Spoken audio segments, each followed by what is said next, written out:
Viridian, The Green Guide. By Clouds. My head in the clouds not coming down. Read by Awww. Chapter 38. Symphony. Summary. All for One. All for One was a simple man.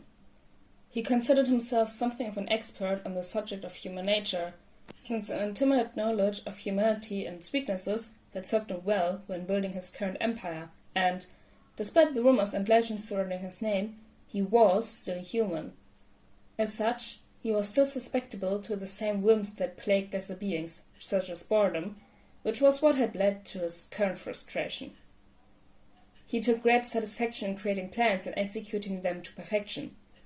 In his opinion, a well-constructed plan was like a well-conducted symphony. All the instruments played the parts with few, if any, mistakes, and followed the lead not only of the visible conductor, but of the invisible composer who sat silently as the orchestra mindlessly followed the directions he had given them, so that every note was in its proper place at the proper time, just as the composer had envisioned. It was perfection. Many younger people didn't understand the complexities of symphonies. They lacked the wisdom and maturity that came with age, and quickly grew bored and annoyed, then complained about the length of the production, as if there was no reason why they should give their valuable attention to anything for longer than a few seconds. They didn't understand that they couldn't possibly comprehend what true boredom was until they had lived over a lifetime. He may have started with grand ideals over centuries ago, but the truth was that half the reason he did the things he did at this point was because of that boredom.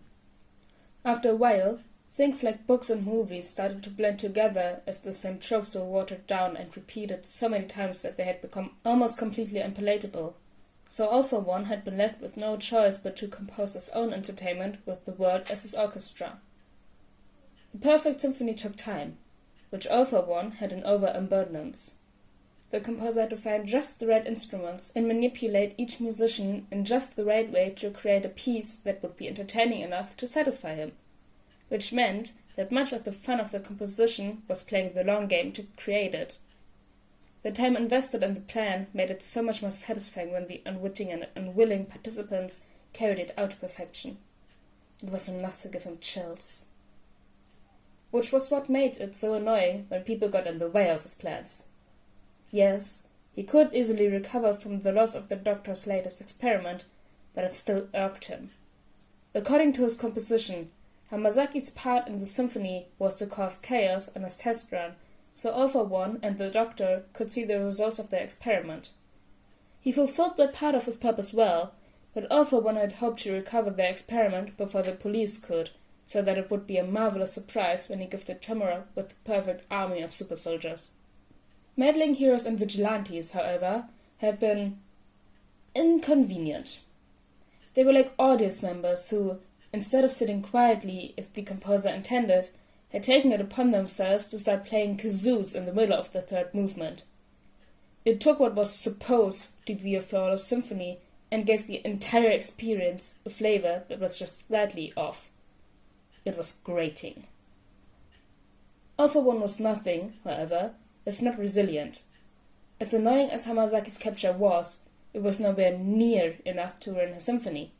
He'd have to keep an eye on those troublesome individuals who had led to this mistake, just in case they started playing their kazoos again, but there was no need to crush them just yet. They were inconsequential in the long view of his perfect symphony. He smiled as he thought of one of the players he had in reserve, waiting patiently under the doctor's careful care. He had never intended to keep young Shirakumo. Cloud was not a particularly powerful quirk, or one that All for One had any use for. The original plan had been to capture the UA student with the erasure quirk, or, failing that, chalk the whole attack up to a failure and try again later. But then that student had soundly defeated the villain he'd intended to be unbeatable, and All for One had known that the hero Eraserhead was going to be a major player in the future of heroism. It also didn't hurt that his other friend, now known as Present Mike, had shown incredible promise when it came to publicity. It reminded All for One of himself and All Might. One working hard no dark, while the other showboated for the public. Or maybe the dynamic between Eraserhead and Present Mike reminded him of himself and his brother, the original One for All. In that situation, The positions were reversed, and Awww was the one that had been in the public eye, while his brother had chosen to stay behind the scenes to fight him, sadly limited by his own shyness. Perhaps if he and his brother had been on the same side, they could have enjoyed the same dynamic that Eraserhead and Present Mike enjoyed today. They could have been allies instead of enemies, and ruled the world with one controlling the shadows and the other controlling the light, like he'd always wanted. But there was no point in wishing for a ship that had long since sailed. His brother had continuously betrayed him, even after Awww had gifted him with a quirk, and despite his best efforts, they had ended up as enemies. It was fine. He'd mourned the loss, but the scar was still there, angry, red, and uglier than the ones he'd received from All Might. So, of course, when he saw the similarities in those two future heroes, he'd known he had to have a little fun with them.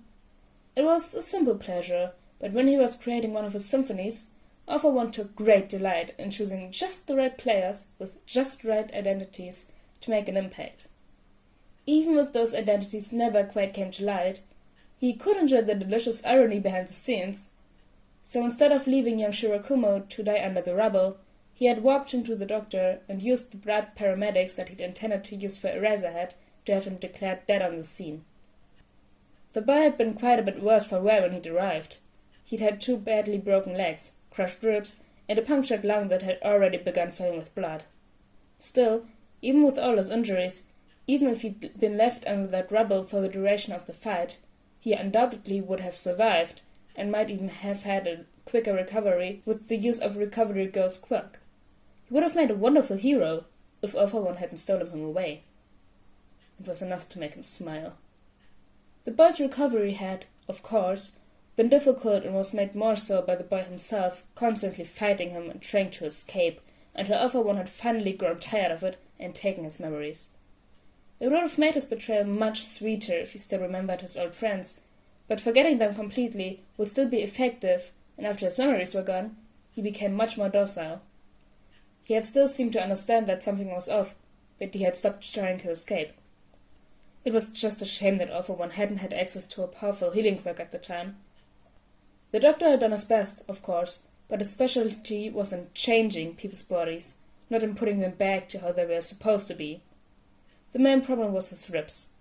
They had been crushed almost into powder by the rubble, so without a healing quirk, even when they'd healed completely, they were still too fragile for Shirakumo to fight the way he used to, which was why Awww wanted to give him multiple quirks.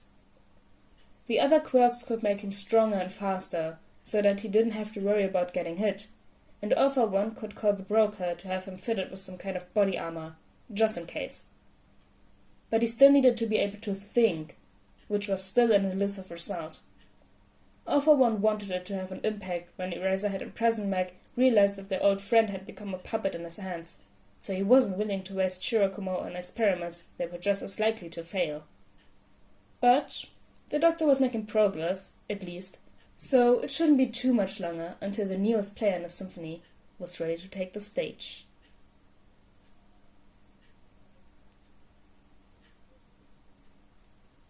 Oh my god, we got an Awww chapter. That is crazy. It's really cool though, because we get to read how Clouds thinks Awww thinks, and that's... whoa.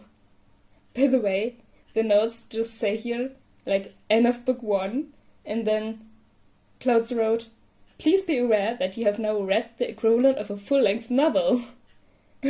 So, guys, I guess you've now heard the equivalent of a full-length novel, and thank you for being here, and I'll see you all next time.